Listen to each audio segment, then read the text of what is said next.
زندہ باد. بسم اللہ الرحمن الرحیم. الحمد للہ نحمده ونستعینه ونستغفره ونؤمن به ونتوکل علیہ ونعوذ باللہ من شرور انفسنا ومن سیئات اعمالنا. من يهده الله فلا مضل له ومن يضلله فلا هادي له ونشهد أن لا إله إلا الله وحده لا شريك له ونشهد أن سيدنا ومولانا محمدا عبده ورسوله. أما بعد، بنگال کے صدر مولانا مفتی دبیر صاحب، جمعیت علماء کلکتہ کے صدر مولانا اختر صاحب اور جمعیت علماء بنگال کے جنرل سیکریٹری قاری شمس الدین صاحب، جمعیت علماء کے تمام بنگال کے ورکرز اور اس عظیم الشان جلسے میں شریک ہونے والے بنگال کے دور دور سے آئے ہوئے مہمان اور اسٹیج پر بنگال کے بڑے مشہور مسلمان اور ہندو بھائی، میں مبارکباد دیتا ہوں کہ آج اس میدان کے اندر ایک عظیم الشان جلسہ ملک کے موجودہ حالات کے سلسلے میں آپ نے بلایا. جمعیت علماء ہند ایک ایسی جماعت ہے کہ جس کو 100 سال ہو گئے. سن 1919 میں اس کی بنیاد پڑی تھی اور آج 2020 کا پہلا مہینہ ہے. جمعیت علماء ہند کی جب بنیاد پڑی تھی اس کا دستور موجود ہے.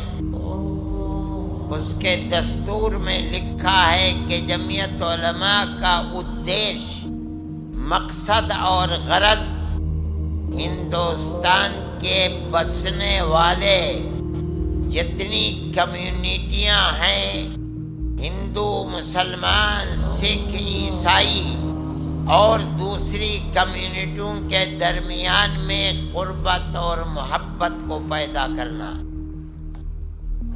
جمعیت علماء ہند 100 سال سے اسی راستے پر کام کر رہی ہے. ہم نے کبھی بھی ہندو، مسلم یا کسی دوسری کمیونٹی کے درمیان میں تفریق اور نفرت کو پیدا کرنے کا کام نہیں کیا. ملک کی آزادی سے پہلے مسلم لیگ نے ملک کے بٹوارے کے لیے ہندو اور مسلمان میں دوری کو پیدا کی. جمعیت علماء ہند کے ہمارے بزرگ پہاڑ کی طرح کھڑے ہو گئے. ان کی ٹوپیوں کو اچھالا گیا، ان کی پگڑیوں کو پیر سے روندا گیا، لیکن انہوں نے کبھی بھی نفرت کی سیاست کو قبول نہیں کیا.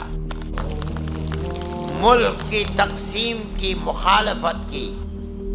ملک تقسیم ہو گیا، یہ اوپر والے کا قدرت کا کرشمہ تھا، لیکن ہم ملک کی تقسیم کو ملک کے لیے ہانی کارک سمجھتے تھے. ہم نے اس کی مخالفت کی.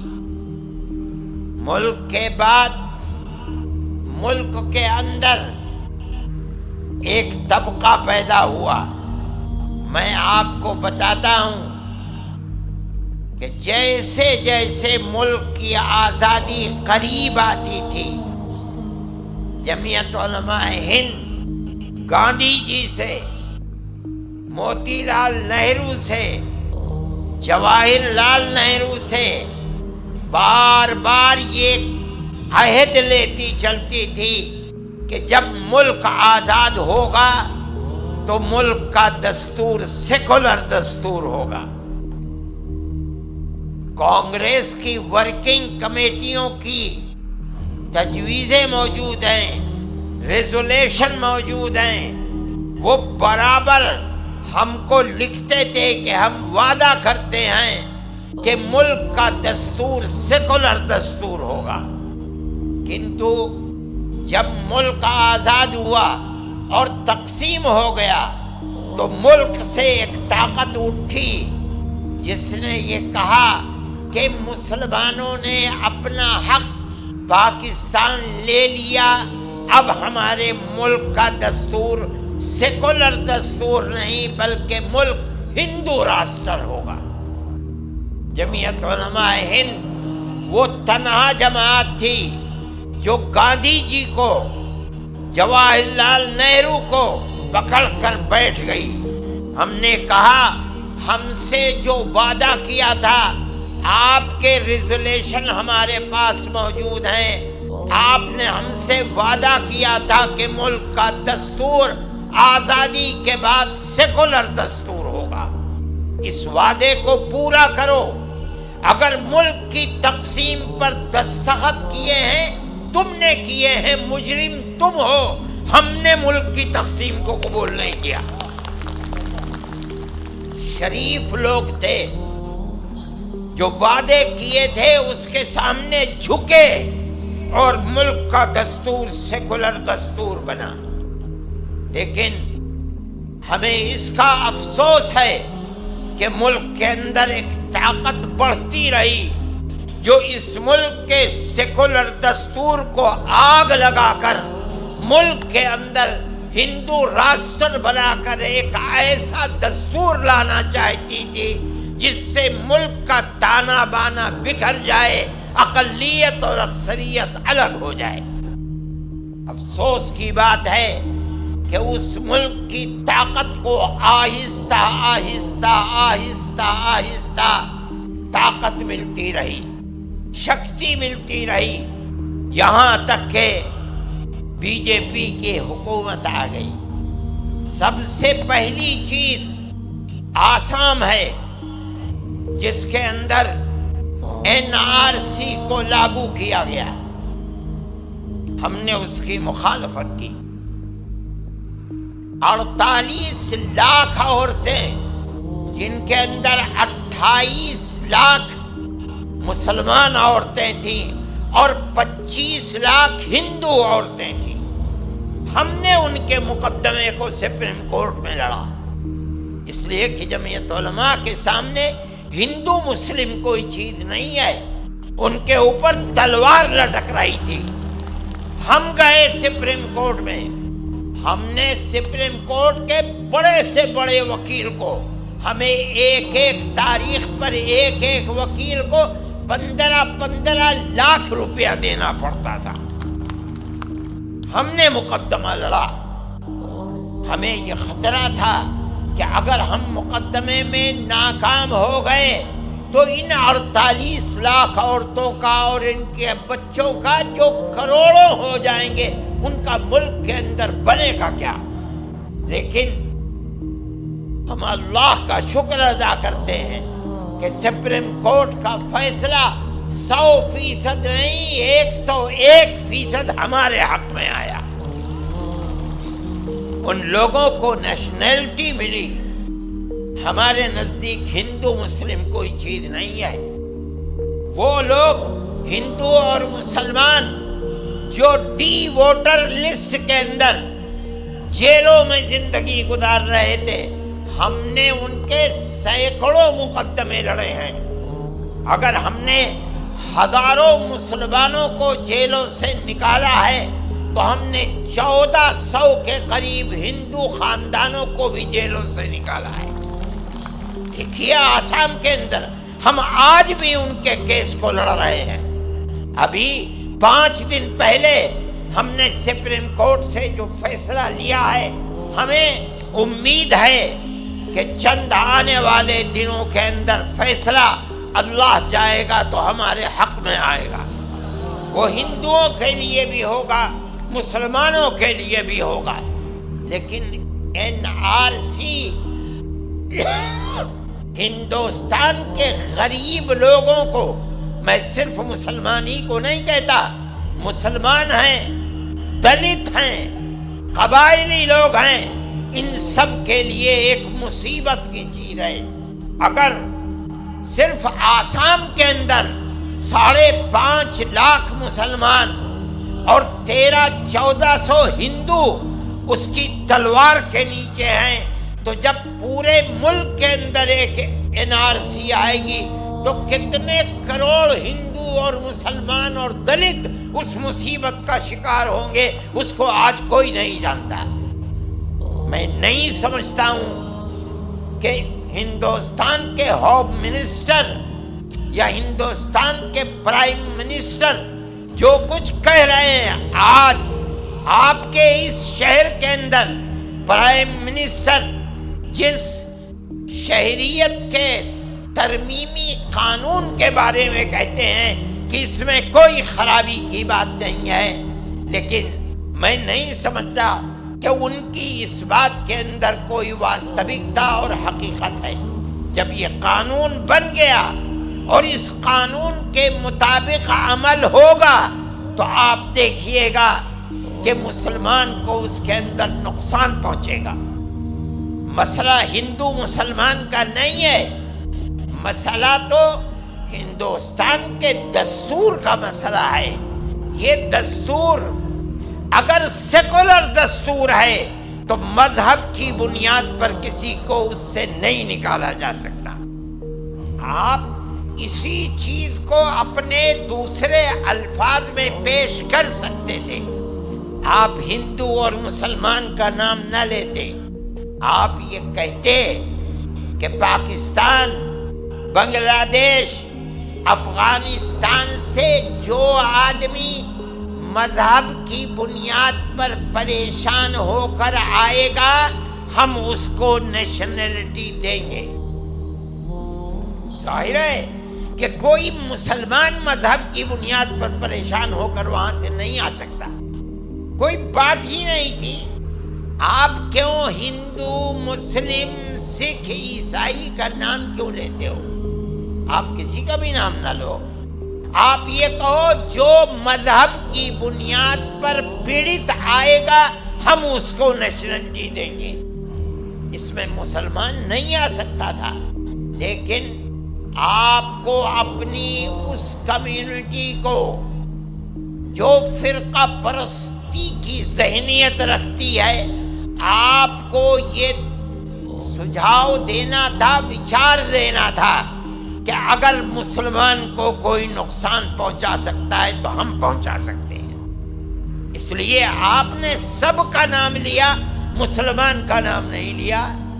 ہم یہ سمجھتے ہیں کہ ہندوستان کے دستور میں مذہب کی بنیاد پر کسی کو الگ نہیں کیا جا سکتا۔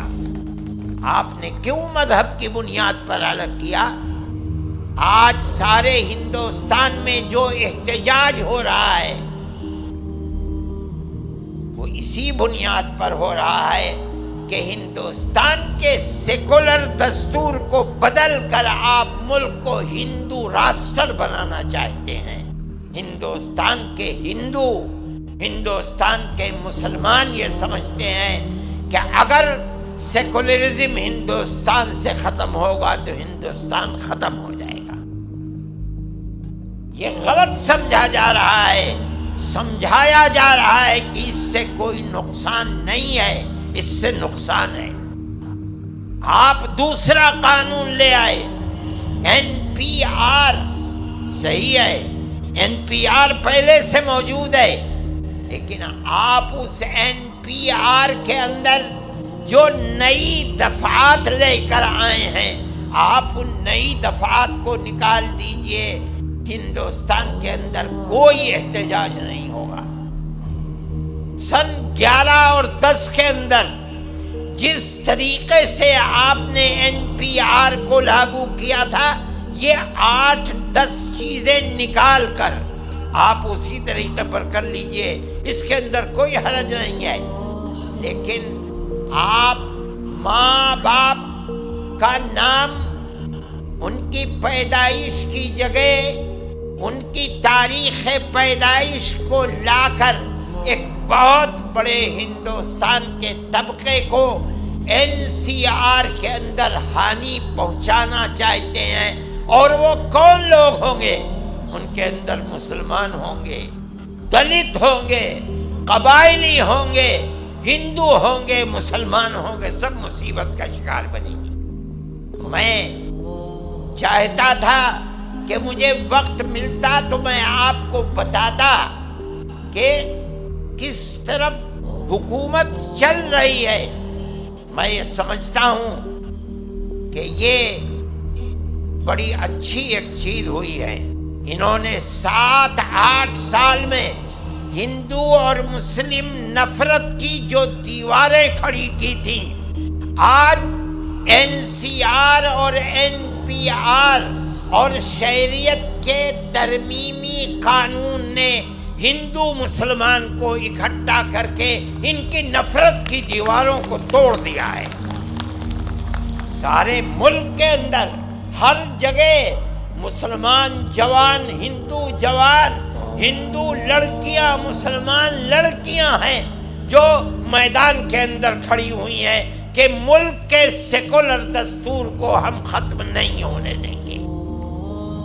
میں اس بنیاد پر آپ کی بنگال کی چیف منسٹر کی یہ بات کہ نو NCR، نو NPR، میں اس کو بڑی قدر کی نظر سے دیکھتا ہوں۔ میں ان کو مبارکباد دیتا ہوں، کیرلا کے چیف منسٹر کو مبارکباد دیتا ہوں، جن لوگوں نے کھڑے ہو کر یہ کہا ہے کہ ہم اس کے مخالف ہیں۔